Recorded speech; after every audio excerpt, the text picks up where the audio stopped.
Hey everybody, welcome back to Origins episode number 12. I was away for a couple of weeks.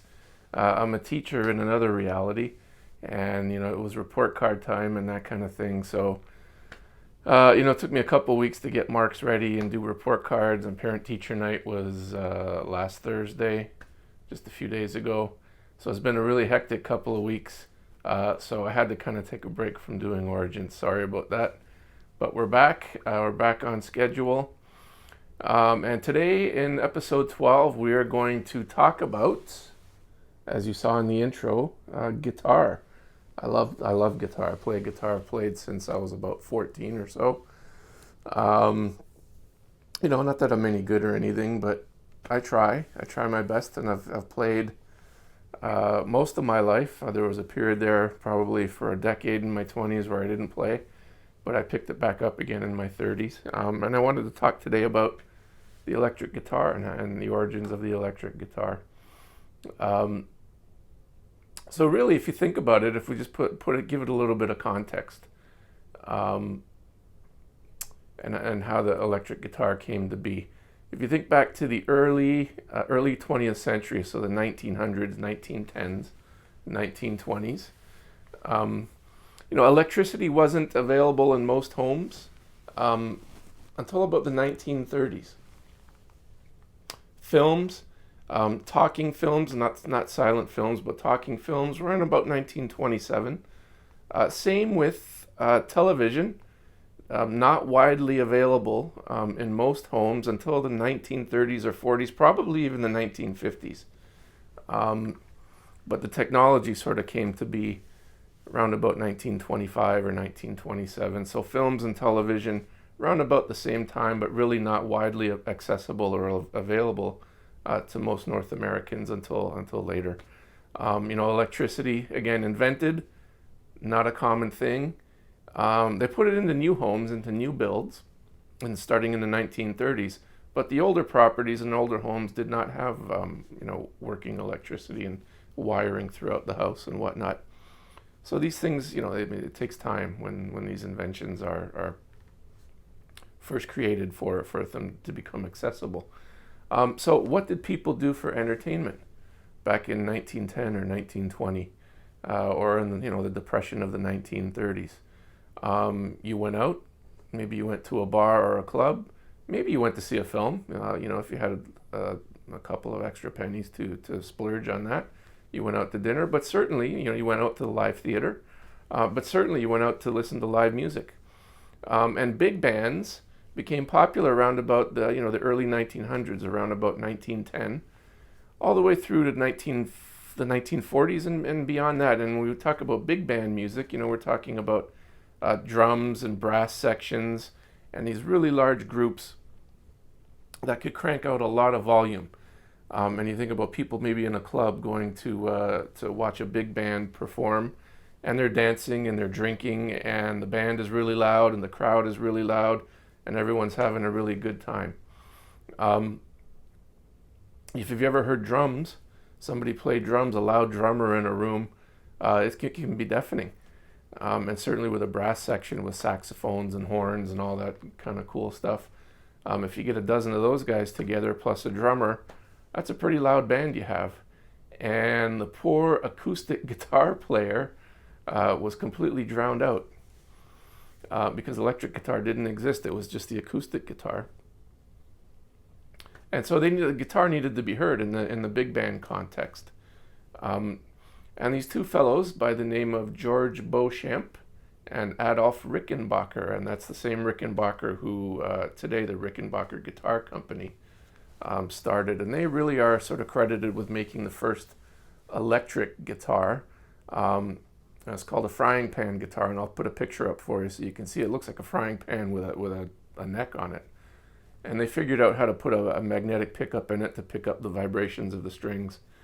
And voila, the electric guitar was born. And then it was not long after that, and this was about 1920, around about 1931. They came up with this invention. Excuse me. And Les Paul, that's the Les Paul who invented the Gibson guitar, the Gibson Les Paul, Great innovator, not just in the guitar, but in many other ways. I might do an episode on him one day, because a really fascinating guy. But he improved the design of that electric guitar. His very first guitar was called the log guitar, and he took a piece of wood, a piece of lumber, and attached two side pieces to it, two wings to it. So it was a solid body wooden guitar, and that eliminated a lot of things like hum and echoing and feedback and all the other nastiness that was associated with the first electric guitar. It was crude, it worked, and the guitar player could now be heard in a big band, but it was kind of crude. And Les Paul came along, and he improved the design. And then not long after that, Leo Fender released his Stratocaster. And then in the 1950s, Les Paul invented the Gibson guitar that we know today. And I'll put a picture of that up. You've all seen it. If you've watched a rock music video or anybody playing electric guitar, you've seen that guitar, and it still exists today, pretty much unchanged. I have here, this is my Eddie Van Halen Wolfgang, Fender Wolfgang. Brand new, just got it. Beautiful. Really, you know what? The design of the guitar hasn't really changed a whole lot since Les Paul and Leo Fender put their guitars on the market for mass consumption, mass production, and mass consumption. This one, if you look at it, is kind of a variation or a combination of a Les Paul and a Strat. It has the upper and lower horn, derivative of a Strat, a little bit like a Les Paul. So I mean, the guitar design really hasn't changed all that much in about 70 years. Sure, I mean, the manufacturing has improved, and the different types of woods that are available, and different finishes, and different body designs, but the basic element of the electric guitar has pretty much remained unchanged. It's a piece of wood, a neck, a headstock with tuning pegs, your strings, and your magnetic pickups. And what the pickups do is they pick up the vibration of the strings and turn it into an electronic signal that an amplifier can pick up and amplify and make really loud, like this.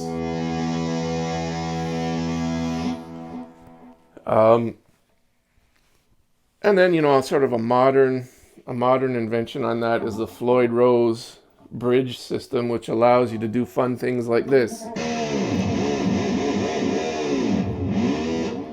And the guitar, let me just turn that down, and the guitar stays in tune. But really, not a whole lot has changed, and not a whole lot needs to change.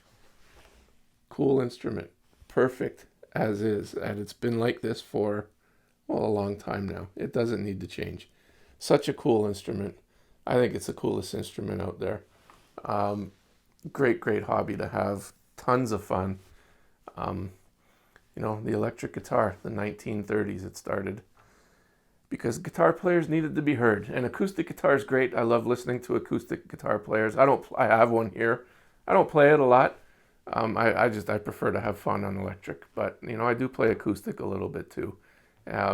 Wonderful instrument, beautiful instrument, but guitar players needed to be heard. So now we are heard. There you go. Happy Sunday to everyone, and we will see you next week. Have a good week, everybody. Thanks.